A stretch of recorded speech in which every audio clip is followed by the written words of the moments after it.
नमस्कार, done news देख रहे हैं आप और दिन भर की तमाम नई खबरों के साथ मैं हूं प्रज्ञा प्रकाश। आइए आगे बढ़ने से पहले नजर डालते हैं उन खबरों पर जो बनी हैं आज की सुर्खियां।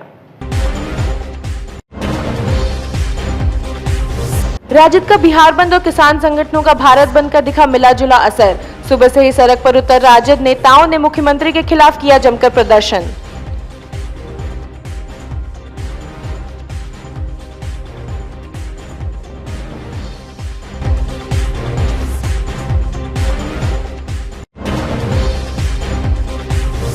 कर्जा के आभूषण दुकान में भीषण चोरी, नकदी समेत 10 लाख के जेवर पर अपराधियों ने किया हाथ साफ।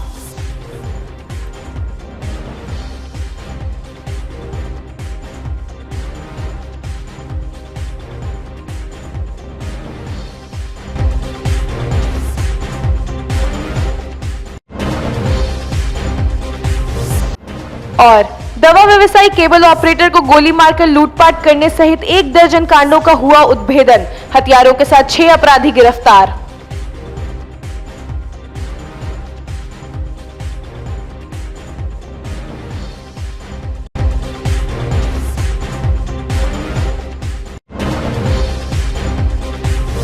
ये थी आज की सुर्खियां और अब खबरें विस्तार से।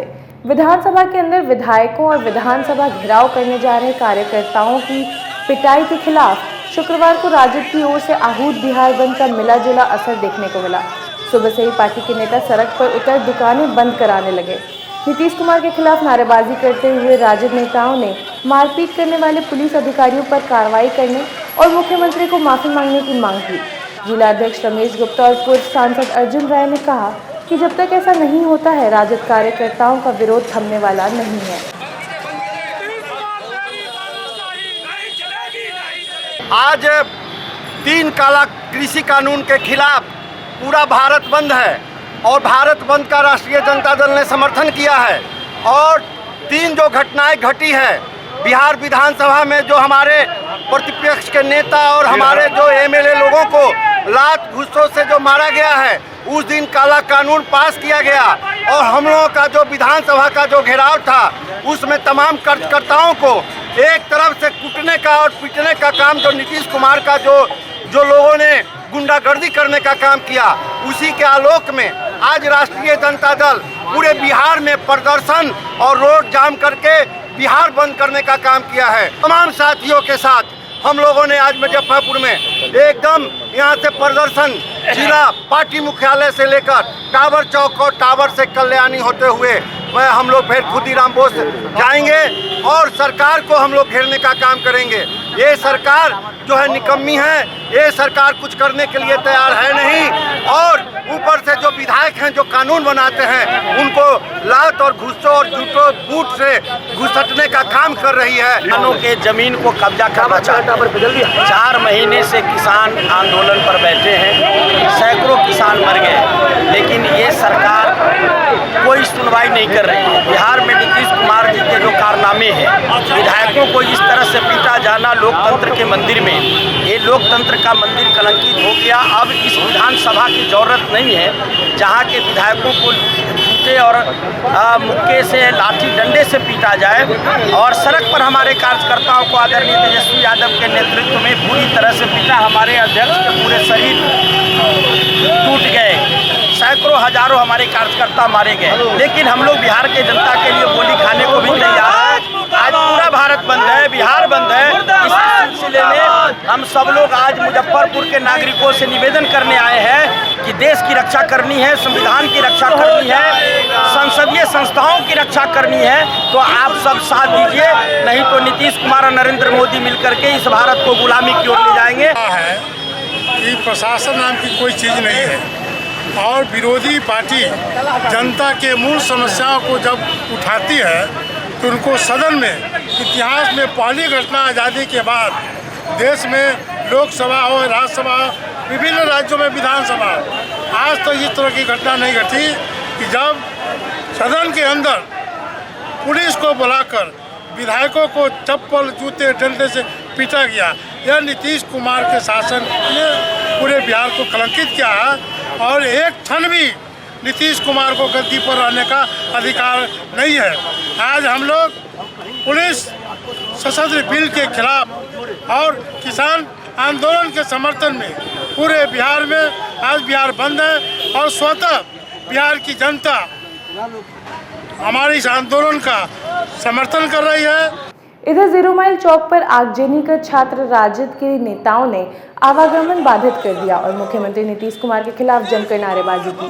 बिहार बंद को सफल बताते हुए छात्र राजद के प्रदेश महासचिव चंदन यादव ने कहा कि तानाशाह मुख्यमंत्री जब तक माफी नहीं मांगते विरोध प्रदर्शन किया जाएगा। महंगाई, बेरोजगारी एवं सदन में विधायकों के साथ नीतीश कुमार के गुंडा के द्वारा जो विधायकों को पीटा गया, उसके खिलाफ आज नेता प्रतिपक्ष हम लोगों के नेता आदरणीय तेजस्वी जी के आह्वान पे महागठबंधन के सभी घटक के साथियों के साथ संपूर्ण बिहार बंद का आह्वान किया गया है। साथ ही साथ किसान समन्वय समिति ने भारत बंद का आह्वान किया है। उस बंद का हम लोग समर्थन करते हुए लोकतंत्र की हत्या नीतीश कुमार के खिलाफ आज हम लोग सड़क पे एकजुट होने का काम किए हैं। निश्चित रूप से ये जो लोकतंत्र के हत्यारा है और सुशासन बाबू अपने आप को कहते हैं, इनका असली मुखौटा चेहरा से उतर चुका है। ये बेनकाब हो चुके हैं। आने वाले समय में ये देश की जनता, बिहार की जनता इनको निश्चित रूप से जवाब देने का काम करेगी। घरे दारू बेचवा रहे हैं नीतीश कुमार, बिहार में दारू बंद है। पूरी तरीके से ये सफल बंदी है और ये बंदी इसलिए भी सफल होगी क्योंकि इसमें महागठबंधन के साथियों का भी अहम भूमिका है और खासकर छात्र, नौजवान, जनता भी आज इस बंदी के साथ खड़ी है। अभी हम डॉक्टर के यहाँ जा रहे हैं, नंबर लगाने बहुत ज़्यादा दिक्कत हो रहा है। वो निकल रहे थे गाड़ी में से, निकलने नहीं दिया लोग, हवा देखे खोल रहा था और लोगों को, इसलिए हम घुमा के रिटर्न अब जा रहे हैं इधर से। देखते हैं कहीं इधर से रास्ता मिले। ये दोनों सरकार के चक्कर में साला पब्लिक को बहुत परेशानी होता है। लगातार ये दमनकारी सरकार ब्रिटिश कालीन के जो नियम को अपना रही है और कोई भी छात्र, नौजवान, महिला, किसान जो भी अपनी मांग को रखने जाता है उस पर सिर्फ लाठियां बरसाने की काम करती है। तो युवा राष्ट्रीय जनता दल ने भी ठान लिया है कि जब तक ये सरकार को गिरा नहीं देते हैं, चरणबद्ध तरीके से हम लोग का आंदोलन चलता रहेगा और इस सरकार को हम लोग हटा देने का ही काम करेंगे, तब जाकर के निश्चित से हम लोग रुकने का काम। जैसा कि पिछले दिनों 23 मार्च को हमारे नेता के नेतृत्व में हम लोगों ने राजभवन और विधानसभा घेराव करने का काम किया और उसी दिन हम लोगों के ऊपर बेरहमी से लाठीचार्ज करने का काम किया तानाशाही नीतीश कुमार के प्रशासन और नीतीश कुमार के इशारे पे। उसी क्रम में हमारी बेरोजगारी, महंगाई और गिरती कानून व्यवस्था को लेकर के हमारे नेता के द्वारा और हमारे तमाम विधायकों के द्वारा सदन में आवाज उठाने का काम किया गया तमाम विधायकों के द्वारा। लेकिन वहां पे नीतीश कुमार की तानाशाही प्रशासन ने अंदर घुसकर, जो आज तक सदन के अंदर बिहार पुलिस नहीं गई, उसके अंदर सदन के अंदर जाकर के बिहार पुलिस की प्रशासन ने जाकर के हमारे विधायकों को और तमाम लोगों को लात से मारने का काम किया। इधर भारत बंद का समर्थन करते हुए भाकपा माले और अखिल भारतीय किसान संघर्ष समन्वय समिति ने शुक्रवार को जुलूस निकालकर केंद्र सरकार के खिलाफ जमकर प्रदर्शन किया। माले और समन्वय समिति के नेताओं ने कहा कि जब तक नए कृषि कानून को वापस नहीं लिया जाएगा तब तक आंदोलन रुकने वाला नहीं है। साथ ही नेताओं ने विधायकों के साथ की गई पुलिसिया कार्रवाई के लिए मुख्यमंत्री नीतीश कुमार को जिम्मेवार ठहराया। और तीनों काला कानून जो उसको लेकर भी आंदोलन में है, लेकिन जो देश के इतिहास में पहली बार विधानसभा के अंदर नीतीश की पुलिस ने जो गुंडागर्दी की है, जो आज तक नहीं हुआ। जो विधायक, जो जनप्रतिनिधि जनता के द्वारा 3 लाख पब्लिक के द्वारा चुन के आते हैं, उसको बेदर्दी से, लाठी से, डंडे से और जूतों के बूट से पुलिस के द्वारा मारकर बाहर निकाल दिया गया। ये बिहार के लिए काफ़ी शर्मनाक है। इसको लेकर हम लोग आज आंदोलन पे हैं और बिहार बंद कराने के लिए निकले हैं, क्योंकि ये जो घटना हुई है बड़ी दुर्भाग्यपूर्ण है और महिलाओं के साथ, खासकर महिलाओं के कपड़े को नोचा गया, कपड़े को किया गया पुलिस के द्वारा। इसलिए हम लोग बंद किए हैं जब तक नीतीश कुमार माफ़ी ना मांगे और जिस पुलिस ने गुंडागर्दी किया है उसके खिलाफ अगर एक्शन नहीं लेती है, तब तक हम लोग भी आंदोलन को जारी रखेंगे। अखिल भारतीय किसान संघर्ष समन्वय समिति के आह्वान पर संपूर्ण भारत बंद का कॉल है। साथ ही साथ बिहार में नीतीश सरकार के द्वारा जो लोकतंत्र की हत्या की गई है, निर्वाचित प्रतिनिधियों पर जानलेवा हमला किया गया है, इसके खिलाफ भी बिहार बंद है। इस बंद को लेकर आज पूरे जगहों पर स्वतःस्फूर्त समर्थन मिल रहा है। अखिल भारतीय किसान संघर्ष समन्वय समिति ने कॉल किया है कि जो मोदी सरकार है, जिस तरह से किसान विरोधी बिल को लेकर के आए, 3 कृषि काला कानून लेकर के आए हैं, वो किसान को गुलाम बनाने वाली कानून है, वो देश को गुलाम बनाने वाली कानून है। एमएसपी का जो कानून का दर्जा देने का सवाल है, यह मोदी सरकार भाग रहा है। और साथ ही साथ 2020 जो प्रस्तावित बिजली बिल है, यह काला बिल है, इसे वापस लेना चाहिए ये मोदी सरकार को। जिसमें 3 मांगे प्रमुख हैं। एक, जो कृषि कानून नया बनाया गया है केंद्र सरकार द्वारा, ये तीनों कृषि कानून रद्द करे, एमएसपी को कानूनी दर्जा दे, बिजली संशोधन बिल 2020 रद्द करे। इन सब मांगों को लेकर आज का भारत बंद है। और जो किसान आंदोलन पर हमले हो रहे हैं, केंद्र सरकार विभिन्न तरीके से हमले करा रही है, वो हमले बंद करे। किसान आंदोलन के खिलाफ कोई षड्यंत्र नहीं चलेगा। किसानों ने सब षड्यंत्र का मुकाबला किया है और आने वाले दिनों में भी हर तरीके का षड्यंत्र का मुकाबला करेगा और इस लड़ाई माने किसान जीतेगा। इसको लेकर ही आज भारत बंद किया गया है। आगे भी और लड़ाई तेज होगी।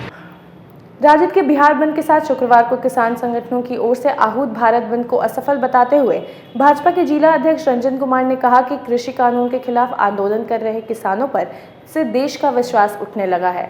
बंद का असर कहीं भी देखने को नहीं मिला।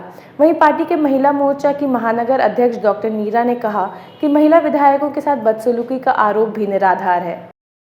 राजद और अन्य विपक्षी दलों के द्वारा आज जो बिहार बंद का आह्वान किया गया था, पूर्ण रूपेण ये विफल रहा। कहीं भी बंद का पूरे बिहार में कहीं कोई असर नहीं रहा। कुछ राजद के अराजक तत्व सड़क पर जाम वाम करने का प्रयास किए, लेकिन उन्हें जनता का भारी आक्रोश झेलना पड़ा और उनको वहाँ से अपना वो बोरिया बिस्तर बांधकर भागना पड़ा। एक ओर तो राजद बिहार का नाम बदनाम करने का काम करती है और दूसरी ओर बंद करके इस पर्व त्यौहार के समय में बिहार की जनता को परेशान करना चाहती है। आज बिहार की जनता ने उनको बहुत ही मुंह तोड़ जवाब दिया है और आने वाले दिनों में इसका और बुरा परिणाम उन लोगों को देखने को मिलेगा। ऐसा नहीं है, सदन में आसन सर्वोपरि होता है, उसको आसन को सम्मान देना चाहिए। तो जबरन वो सम्मान नहीं देने के कारण ही उन लोगों को रोका गया और वो भी महिला मार्शल के द्वारा ही। ऐसा उनको अपमानित करने की बात नहीं थी, क्योंकि आसन का उन लोग सम्मान नहीं कर पा रही थी, इसलिए ऐसा कदम लिया। करजा के पकड़ी चौक स्थित एक आभूषण दुकान में भीषण चोरी हो गई। हथियारबंद अपराधियों ने दुकान के पीछे रहे अहमद हुसैन नामक बुजुर्ग व्यक्ति को बंधक बनाकर नकदी समेत करीब 10 लाख के जेवर पर हाथ साफ कर दिया। 4 हथियारबंद अपराधियों ने पहले अहमद हुसैन के कमरे में प्रवेश किया। इस कमरे की दीवार जेवर दुकान से सटी हुई है। पहले सेंधमारी कर चोरी करने का प्रयास किया गया। असफल होने पर जेवर दुकान का शटर ही उखाड़ दिया। फिर कई ताले काटकर लॉकर से जेवर निकाल लिए। दुकान के पीछे झाड़ी में जेवर के डब्बे फेंक कर अपराधी निकल गए। वो आया तो हम तो सोए हुए थे, वो दरवाजा रस्सी से बांधे हुए थे, तो खोला तो हमने कोई चोर जरूर आया है। हम उठ के बैठ गए। बैठने के बाद में पूरा खुल दिस, तो हमें वो डंडा लेकर के खड़े हुए कि कोई भी रहेगा मारेंगे आज, समझे। घुसा एक आदमी, हम डंडा चलाए डंडा को पकड़ लिया। वो पकड़ने के बाद में पीछे से 3 आदमी घुस गया। कोई हमको मुंह दबाया, कोई गला दबाया, कोई हाथ उठ दिया। हम तब बेबस हो गए, गिर गए। उसके बाद में उठा के हमको चौकी पर रख दिया। रख देने के बाद इस गमछा से पैर बांध दिया, एक और गमछा था उससे हाथ बांध दिया। अब बांधने के बाद में मुंह बांध रहा था, तो हम लगे भाई मुंह मत बांधो, हमारा प्रेशर का बीमारी है, हम मर जाएगा। अच्छा ठीक है। फिर चौकी पर रख करके कम्बल ओढ़ा दीस और रुक कर दीस कि तुम इधर पड़े रहो, कुछ बोलोगे तो देखो पिस्तौल। हथियारों पिस्टल भी लिए हुआ था जी। एक छोटे बंदूक था। क्या आदमी से था? 4 आदमी था। उसके बाद क्या किया? उसके बाद कुछ नहीं किया, हम सोए रहे चुपचाप। चोरी कर लिया। इधर ठक ठुक आवाज जाता था, हमको मिलता था, लेकिन हम तो बेबस पड़े हुए हैं। उसके बाद वो जाने लगा या पहले ये तो नहीं कर सकते, गया अंदर। हम रहे बाबू ये हाथ मेरा टूटा हुआ है और तुम इतना जोर से बांध दिए हो तो और टूट जाएगा, तो जब मेहरबानी करके मेरा हाथ खोल दो ना। एक आदमी को ऑर्डर दी से बाबा के हाथ खोल दो, हाथ खोल दिया। और उसके बाद में जब आवाज अस्थिर हो गया, देख रहे ठुक ठाक रही है, तब हम निकले बाहर। हल्ला किए आप? जी। जब हम तो सो रहे थे रात में, तो 2:45 के लगभग में हमको फ़ोन आया यहाँ से। सामने वाला एक लड़का फ़ोन किया कि भैया आपके दुकान में चोरी हो गया हुआ है। तो वहाँ से हम जैसे ही निकले, यहाँ पे पहुँचे तो देख रहे हैं सब मतलब पूरा शटर टूटा हुआ है, पूरा गेट का ताला उला सब टूटा हुआ है, सब लॉकर पूरा सामान सब गायब है। अच्छा, ठीक। कैसे कैसे क्या जानकारी मिली, मतलब क्या क्या सामान चोरी हुआ है, क्या क्या जानकारी गए थे अंदर में? लगभग 9.5 लाख के आसपास का सब सामान था, सोना चांदी दोनों मिला के। मतलब चांदी का भी जेवर उवर साथ था सब, कुछ ऑर्डर का भी सामान था जो देना था आज, वो सब सोना का सामान था। टोटल 10 लाख नुकसान? 10 लाख के लगभग। कैश भी था दुकान में? हाँ, कैश भी था 15-20 हज़ार के लगभग। क्या हथियार उतर के साथ आया था? हाँ, हथियार के साथ था, जैसे लोग यहाँ के बताएं कि हाँ हथियार था पास पीछे के चाचा एक बता रहे। हाँ। घटना की जानकारी मिलते डॉग स्क्वाड के साथ करजा पुलिस मौके पर पहुंच गई। काफ़ी जांच पड़ताल करने के बाद भी अपराधियों का सुराग नहीं मिला। एएसआई हरिकिशोर शाह ने कहा कि छानबीन जारी है। Bite ASI. एफआईआर होगा, चोर का जहाँ तक होगा सब हम लोग पकड़ने का प्रयास करेंगे। दुकानदार की तरह क्या बताया गया? दुकानदार तो बता रहे हैं कि सब सामान सब तोड़ करके चोर ले गया, गैस चोर। डॉग स्क्वाड वगैरह है? डॉग आया है, डॉग आकर के यहाँ पीछे भी गई है, पीछे जाकर के घूम कर फिर मार्केट में गया है। मार्केट में जहाँ दुकान है वो दुकान पर जाकर वहाँ रुक गया है। इसके बाद आगे नहीं बढ़ा है। चोर जो आया है वो किस चीज़ से आया है, कुछ पता चल रहा है? वो तो हम लोग जानकारी नहीं किस चीज़ आया है, जानकारी बता रहे थे गाड़ी का इस्तेमाल किया है उसके लिए। नहीं, हम लोग अनुमान लगा रहे हैं कि वैसे आएगा, लेकिन देखे थोड़ी हम लोग हैं। गाड़ी से आके सामान ले गया होगा। अनुमान लगा तो पैदल थोड़ी आएगा, पैदल जाता तो कुत्ता हमारा डॉग जाता है वहाँ तक। क्या कार्रवाई कर रहे हैं आगे इसमें? आगे में हम लोग एफआईआर करेंगे। आगे की जो प्रक्रिया है हम लोग जैसा पुलिस का जो होता है धरपकड़, उसका गिरफ्तारी, चोरी का उद्भेदन होगा एकदम बिल्कुल। मनिहारी, करजा, सदर बरहमपुरा, मीनापुर, काटी और कुडनी थाना क्षेत्र में पिछले दिनों हुई लूट और गोलीबारी के करीब 1 दर्जन कांडों का उद्भेदन कर पुलिस ने 6 अपराधियों को गिरफ्तार किया है।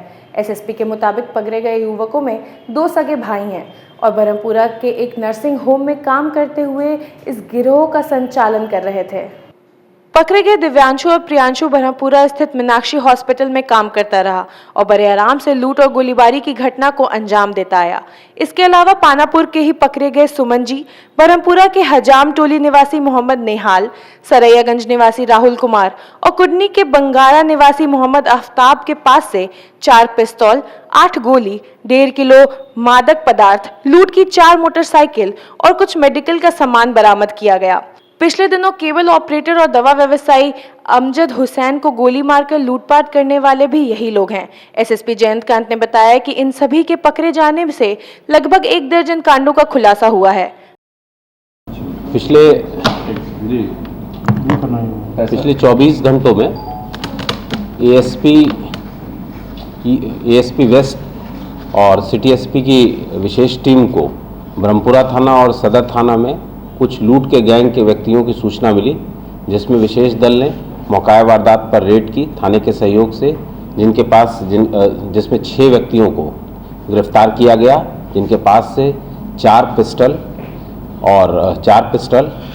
गोलियां और बाकी बाइकें बरामद की गई। जब इनसे आगे पूछताछ की गई तो इन लोगों ने मुजफ्फरपुर और उसके आसपास के क्षेत्रों में लगभग 1 दर्जन से अधिक केसेस में अपनी संलिप्तता स्वीकार की है, जिसमें सदर थाना में चांदनी चौक में एक कोटक कंपनी के बैंक कर्मी को गोली मारी गई थी। इसके अलावा मीनापुर में टीवीएस एजेंसी के एक व्यक्ति को पेट में गोली मारी गई थी और इसके अलावा और शहर के अन्य क्षेत्रों में जो कि लूट के केसेस हुए थे उसमें अपनी संलिप्तता स्वीकार की है। इस प्रकार पुलिस को लूट के और गोली मारने के एक बड़े गैंग का पता लगा है, जिससे अपराध में रोकथाम में मदद मिलेगी।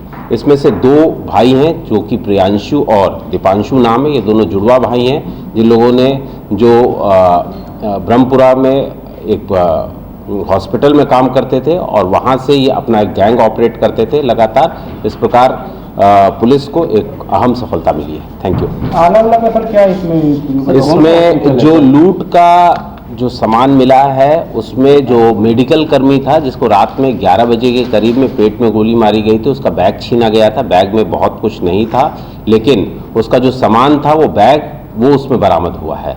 इसके अलावा जो काटी के एरिया में एक फाइनेंस कंपनी के कर्मी से लूट की गई थी 1,75,000 रुपये, उसमें जो है उसका बैग बरामद हुआ है। इसके अलावा 4 बाइकें और हथियार जो है वो बरामद हुए हैं। इन लोगों का पुराना इतिहास सर? इन लोगों का अभी तक पुराना कोई इतिहास नहीं रहा है। इसमें से एक व्यक्ति प्रियांशु जो है वो पहले जेल गया हुआ है। इसके अलावा और बाकियों का भी हम लोग क्रिमिनल हिस्ट्री निकाल रहे हैं। तो ब्रह्मपुरा में कौन सा नर्सिंग होम है? ये मीनाक्षी नर्सिंग होम बताया जा रहा है जहाँ पर हुआ था केस। इसमें जो है मनियारी में जो 1,60,000 रुपये लूटे गए थे, इसके अलावा सदर मझौलिया में लगभग 2.25 लाख रुपए की लूट थी। उसका जो है बैंक जो व्यक्ति था उसका आई कार्ड मिला है पुलिस को, और बैग मिला हुआ है काटी रायपुरा का में जो बैग लूटा गया था। इस प्रकार से हर केसेस की रिकवरी है जो अपराध को रोकथाम में हम लोग को जिससे मदद मिली। मुजफ्फरपुर के भी कई थानों में तैनात रहे बर्खास्त दरोगा अवनी भूषण को एक बार फिर गिरफ्तार कर जेल भेज दिया गया है। शुक्रवार को 6 शराब तस्कर के साथ बर्खास्त दरोगा को कटरा से पकड़ा गया। आपको बता दें कि अवनी भूषण पहले भी 2 बार जेल जा चुके हैं।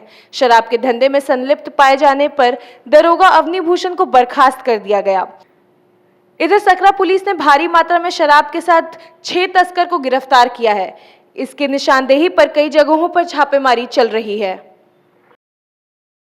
इसमें पुलिस की और ALTF की टीम कटरा थाने के सहयोग से मौका वारदात पर रेड की गई थी, जिसमें कुछ व्यक्तियों को गिरफ्तार किया गया। इसमें 2 व्यक्ति जो हैं अभी तक के जिनकी शराब के मामले में संलिप्तता हम लोग को मिली है, और ये लोग स्प्रिट का काम कर रहे थे।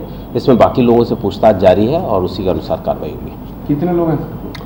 अभी तक के 2 व्यक्ति ऐसे हैं जिनके बारे में हम लोगों को जो ऑर्गेनाइज्ड शराब का गैंग है उससे इन लोगों का कांटेक्ट के बारे में पता लगा है और आगे पूछताछ जारी है।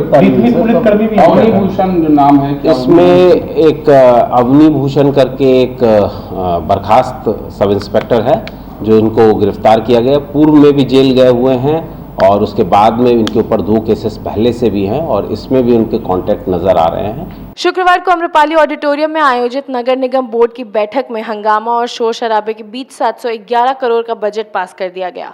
बैठक की शुरुआत में ही विभिन्न समस्याओं को लेकर वार्ड 28 के पार्षद राजीव पंकु, 24 की शोभा देवी और 23 के संतोष शर्मा आसन के सामने धरना पर बैठ गए। इस दौरान राजीव कुमार पंकु की तबीयत खराब हो गई। डिप्टी मेयर मानमर्दन शुक्ला तो बैठक के बीच से ही उठकर चले गए। मेयर सुरेश कुमार ने कहा कि चर्चा के बाद बजट पास किया गया। महापौर और जो यहाँ पर बैठे हुए लोग हैं उन्होंने हम लोगों की मांग को बोर्ड में नहीं रखा है। इसके लिए बजट पास करने के साथ हम लोग शांतिपूर्ण तरीके से अपना यहाँ से जा रहे हैं, क्योंकि यहाँ पर हम लोग का बात नहीं सुना जाता है। सदन के कार्यवाही को छेड़छाड़ की जाती है और हमेशा ये लोग चाहते हैं कि भेदभाव का माहौल बना रहे और जो काम पहले होता रहा वही होता रहे। कौन सी मांगे थी जो नहीं मानी? हम लोग का मांग था स्टैंडिंग कमेटी के एजेंडा को बोर्ड में रखा जाए। स्टैंडिंग कमेटी के जो पास किए हुए एजेंडा है उनको बोर्ड में रखा जाए। बोर्ड का जो पार्षद लिख के देते हैं हम लोग को अनुशंसा के लिए कहीं नहीं जाना पड़े, पार्षद के अनुशंसा पर काम हो, और जो पार्षद अनुशंसा आपको करके देते हैं काम करने के लिए छोटी बड़ी योजनाओं को बोर्ड में रख के काम कराइए। ये कौन बड़ी बात थी? रखी गई नहीं मांग थी कि हर एक चीज में जब हम लोग आदेश करा लेते तो मेयर साहब कहते हमसे आदेश नहीं लिया गया।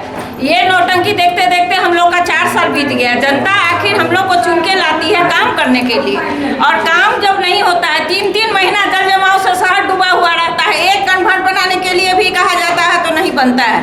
तो हम लोग को अधिकार दिया जाए। हम लोग एक विशेष बैठक बुलाकर और उसका मांग किए, लेकिन वो आज पूरा नहीं हुआ। खाली बजट में भी जो होता है, पिछले साल भी कहा गया था कि बजट का कॉपी 2 दिन 3 दिन पहले दिया जाए ना। ये लोग अस्थायी समिति से पास करवाए और बोर्ड में ला के हम लोग के अंगूठा छापे बिना पढ़े हुए। ओके, सबसे बड़ा मुद्दा था बजट का।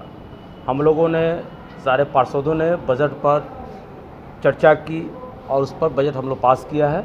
711 करोड़ का बजट हम लोगों ने पास किया है अभी, और सब नगर आयुक्त द्वारा लाया हुआ 13 संलेख था, उसमें 1 संलेख छोड़कर 12 संलेख हम लोग पास किए। उस संलेख शहर के विकास और शहर को सुंदर बनाने के लिए हम लोग लाया गया है और ध्वनिमत में पास किया। पिछले वित्तीय वर्ष से इस बार के बजट में कितना का वृद्धि हुआ है? बहुत ज़्यादा वृद्धि हुआ है, चूँकि शहर की आबादी बढ़ी है, सफाई, गाड़ी भी खरीदाई है, अभी गाड़ी खरीदने वाले भी हम लोग हैं। सारा चीज़ पर चर्चा करके हम लोगों ने 711 करोड़ का अपना बजट पास किया। कौन कौन से मेयर में असहमति फिर से निकल के सामने आई?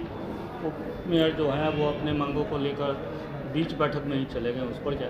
देखिए, उप मेयर साहब सम्मानित सदस्य हैं, उनका ये कहना था कि आपने विशेष बैठक क्यों नहीं बुलाई बीच में, क्योंकि विशेष बैठक बुलाने के लिए अधिकृत हम लोग नहीं होते हैं।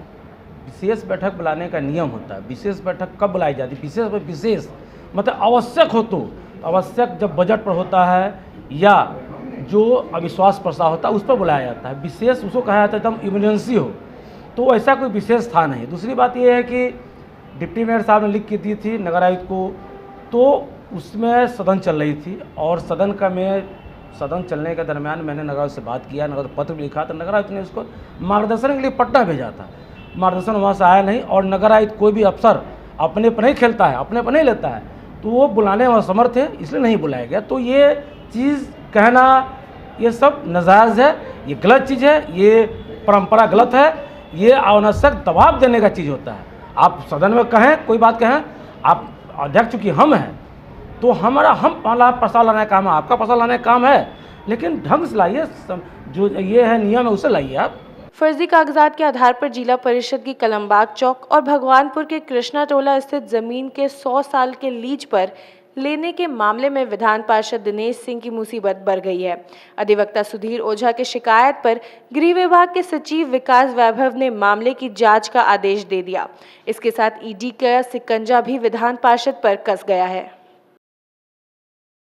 भूमि आवंटन घोटाला और आय से अधिक संपत्ति को लेकर के मैंने माननीय मुख्यमंत्री नीतीश कुमार जी को एक पत्र लिखा, जिसमें गृह विभाग, स्पेशल विजिलेंस के एडीजे, विजिलेंस के एडीजे, डीआईजी समेत कई पदाधिकारियों, विजिलेंस के प्रधान सचिव समेत कई पदाधिकारियों को मैंने पत्र लिखकर के अवगत कराया कि मुजफ्फरपुर कलमबाग स्थित जो जिला परिषद का ज़मीन है जिसको लीज की बात आई, उसमें पहले पाव की बात करते हुए जो जिला परिषद की मीटिंग हुई उसमें ऑथराइज डीडीसी और दिनेश प्रसाद सिंह जो कि विधान पार्षद हैं, निलंबित अभी जदयू के नेता हैं, उनको अधिकृत किया गया। आपको सुनकर आश्चर्य होगा कि 28 फरवरी को 7-2 का बैठक का आदेश निर्गत होता है 28 फरवरी को, और उसके पहले 19 फरवरी को लीज हो जाता है। लीज ऐसे व्यक्ति को दी जाती है जो एक आवेदन देते हैं जिसमें कोई पता उनका आवेदन में नहीं है, जो मेरे पास मौजूद है। इतना ही नहीं, 50-50 साल की लीज होता है, यानी 100 वर्ष का। उस लीज में यह भी लिखा जाता है कि इनके मरने के बाद इनके वारिसान यूज करेंगे, और औने पौने में 30 पैसे और 50 पैसे के दर से लीज की गई। और विधान पार्षद दिनेश प्रसाद सिंह अपने पुत्र राहुल कुमार के नाम से भी भगवानपुर कृष्णा टोली की ज़मीन को लीज किया है। अब आपको जानकर आश्चर्य होगा कि जिला पंचायती राज अधिनियम 80 के तहत स्पष्ट है कि 30 साल से अधिक सरकारी ज़मीन का लीज कोई नहीं कर सकता है। इतना ही नहीं, लीज का निर्णय जिला परिषद के द्वारा लिए जाने के बाद सरकार उस पर निर्णय करेगी। बिना सरकार के निर्णय के और 30 साल के नियम को उल्लंघन करते हुए औने पौने में जो लीज कर ज़मीन का घोटाला किया गया है, उस पत्र के माध्यम से जो मैंने लिखा सभी लोगों को, मैं बधाई देता हूं माननीय नीतीश कुमार जी को जो जीरो टॉलरेंस की बात करते हैं। उन्होंने त्वरित कार्रवाई करते हुए गृह विभाग को लिखा। गृह विभाग के विशेष सचिव माननीय विकास वैभव जी ने मुजफ्फरपुर के डीएम और एसपी को कार्रवाई के लिए पत्र लिखा है मेरे पत्र के आलोक में। और स्पेशल विजिलेंस के एडीजे माननीय सुनील कुमार जी ने आर्थिक अपराधिकारी के एसपी को आय से अधिक संपत्ति का जो मैंने जिक्र किया है, और मीनाक्षी होटल से लेकर के रहुआ का जो ज़मीन है जिला परिषद का, उसको लेकर के आर्थिक अपराध इकाई को भी जांच व आवश्यक कार्रवाई का पत्र लिखा है। अब मुझे उम्मीद है कि सरकार से कि जो घोटाला इतनी बड़ी ज़मीन की हुई है जिला परिषद में, उसका न्याय मिलेगा, इन लोगों पर कार्रवाई होगी। शुक्रवार को बिहार बोर्ड के इंटरमीडिएट का रिजल्ट जारी हो गया। इस साल करीब 76% परीक्षार्थी सफल हुए। रेवा रोड भगवानपुर स्थित फिजिक्स क्लासेस के बच्चों ने 81% अंक प्राप्त कर अलग पहचान बनाई। वहीं फिजिक्स क्लासेस के छात्र तेजस ठाकुर ने IIT मेंस में 99.74 परसेंटाइल लाकर जिले में परचम लहराया। इंटरमीडिएट में 80% से अपर अंक प्राप्त करने वाले छात्रों में दुर्गेश, सौरभ, गोपाल, असीमता, अंशु, कनिका, विक्रम, कृणाल, सोनाली सहित कई अन्य छात्र शामिल हैं। संस्था के संचालक अमन प्राप्त सिंह ने सफल छात्र छात्राओं को बधाई देते हुए उज्जवल भविष्य की कामना की। शुक्रवार को BMP 6 दुर्गापुरी स्थित ग्लोबल कायस्थ कॉन्फ्रेंस के कार्यालय में अध्यक्ष डॉक्टर रविशंकर चैनपुरी की अध्यक्षता में बैठक आयोजित की गई। बैठक में नगर निगम क्षेत्र के 49 वार्ड को 7 जोन में बांटकर 7 वार्ड को 1 जोन बनाया गया, जिसमें वार्ड अध्यक्षता की नियुक्ति भी की गई। आज ग्लोबल कायस्थ कॉन्फ्रेंस मंडल 7 की बैठक आयोजित की गई थी। इसमें मंडल 7 के द्वारा वार्ड अध्यक्ष का मनोनयन किया गया है। साथ साथ वार्ड अध्यक्ष को मंडल अध्यक्ष के माध्यम से हम लोग वार्ड की समस्याओं पर उसके निदान के लिए उनसे हम लोगों ने कहा है कि हमारे समाज के किसी प्रकार की परेशानी होती है तो वार्ड अध्यक्ष के माध्यम से हम लोग उसका निदान करेंगे। साथ साथ जिला स्तर पर भी इस तरह का अगर कोई केस आता है तो हम लोग वार्ड अध्यक्ष के माध्यम से, मंडल अध्यक्ष के माध्यम से हमारे पास जिला में आएगा, हम लोग उसको समाधान निकालेंगे। साथ साथ शहर को हम लोगों ने 7 जोन में बांटा है। मंडल 7 की आज बैठक हुई है। मंडल 7वां जोन का बैठक हुआ है। तो हम लोग शहर को 49 वार्ड में एक मंडल में 7 वार्ड को हमने लोग रखा है। 7 से 49 में यानी कि 7 वार्ड 7 जोन बनाया है। उसी आज बैठक हुई है। शुक्रवार को समाहर न्यायालय में आयोजित DM के जनता दरबार में दर्जनों मामले का निपटारा किया गया। कई ऐसे मामले रहे जिसका निष्पादन ऑन द स्पॉट कर दिया गया। जनता दरबार में ज्यादातर मामले भूमि विवाद, वृद्धा पेंशन, जमीन सीमांकन और नल जल योजना संबंधित रहा। मौके पर DM सहित करीब करीब सभी विभाग के अधिकारी मौजूद रहे। दरबार में जनता दरबार इसको नहीं कहा जाए बल्कि आम जनता के साथ साक्षात्कार कार्यक्रम है। तो आम जनता के साथ साक्षात्कार कार्यक्रम प्रत्येक शुक्रवार को आयोजित होता है DM सर के चैम्बर में ही, और प्रत्येक सप्ताह के बाद ही आज भी आयोजित हुआ, जिसमें कि 150 से ऊपर परिवादियों ने एप्लीकेशन दिया है। बहुत सारे एप्लीकेशन पर ऑन द स्पॉट उसका निपटारा किया गया। बहुत सारे जो एप्लीकेशन थे उस पर गंभीरतापूर्वक विचार करते हुए संबंधित विभागों के पदाधिकारियों को हस्तगत कराया गया है और निर्देश दिया गया है कि निर्धारित अवधि के अंदर इसका अनुपालन करना सुनिश्चित करेंगे। जनता दरबार ये जनता के साक्षात्कार कार्यक्रम में मुख्य रूप से भूमि विवाद के मामले ज़्यादा आते हैं। भूमि विवादों के साथ साथ आपको ICDA से संबंधित, पेंशन से संबंधित मामले, इंदिरा आवास, प्रधानमंत्री ग्रामीण आवास योजना जो है उससे संबंधित मामले आते हैं और उन मामलों को संबंधित विभागों को हस्तगत कराया जाता है और एक निर्धारित अवधि के अंदर उसका निपटारा किया जाता है। Mission Bharati research information centre एवं बिहार बोर्ड के तत्वावधान में आंबोला स्थित शुभानंदी परिसर में उल्लासपूर्ण वातावरण में गीत, संगीत, नृत्य और कविता के माध्यम से आत्मीयता के साथ भाईचारे और रंग के त्योहार होली का आयोजन किया गया।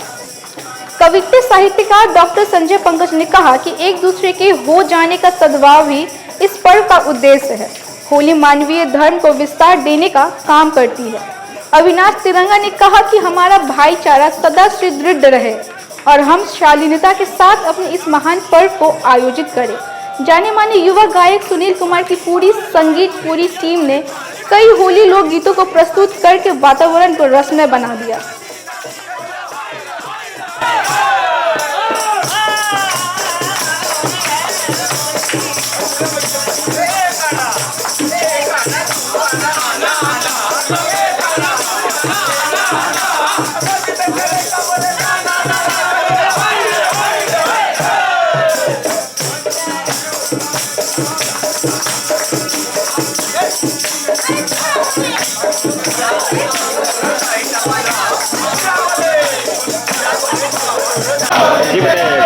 प्रेम, भाईचारा और आत्मीयता का सबसे बड़ा रंगीला त्यौहार होली हमारे भारत की एक ऐसी पहचान है जिसमें हम एक दूसरे के गले गले मिलकर हम चाहते हैं कि प्रकृति में जिस तरह से बहुत सारे रंग बिखरे हुए हैं, बहुत सारी गंधें हैं और बहुत सारे स्वाद हैं, हमारा जीवन भी रंगों से भरा हो, स्वाद से भरा हो, गंध से भरा हो। और केवल हम अपने लिए इसे नहीं सहेजें, प्रकृति का यह संदेश है। प्रकृति का कोई भी वृक्ष, कोई भी वनस्पति, कोई भी औषधि, कोई भी फल केवल उसके लिए नहीं है, वह मनुष्य के लिए है, मानवेतर प्राणियों के लिए है, जीवों की रक्षा के लिए है। तो उसका संदेश है कि होली का आनंद केवल हम अपने तक समेट कर न रखें, हम सबको इस अपने आनंद में गले से गले मिलाते हुए फैलाते चले। हमारे देवी देवताओं ने, हमारे ऋषि महर्षि कवियों ने भी होली का आयोजन किया था और प्रकारांतर से संपूर्ण संसार में यह होली है। लेकिन होली में कहीं से भी शील का, शिष्टता का उल्लंघन नहीं होना चाहिए। पूरी मर्यादा के साथ हम प्राकृतिक रंगों का उपयोग करते हुए एक दूसरे के साथ प्रेम और भाईचारा का व्यवहार करते हुए एक दूसरे के साथ। शुक्रवार को बबलू 11 क्रिकेट एकेडमी के द्वारा आरडीएस कॉलेज खेल मैदान में होली मिलन समारोह का आयोजन किया गया। जिले के खेल जगत के सभी खिलाड़ी और अधिकारी समारोह में शामिल हुए। सभी ने एक दूसरे के चेहरे पर अबील गुलाल लगाकर होली की खुशियां बांटी।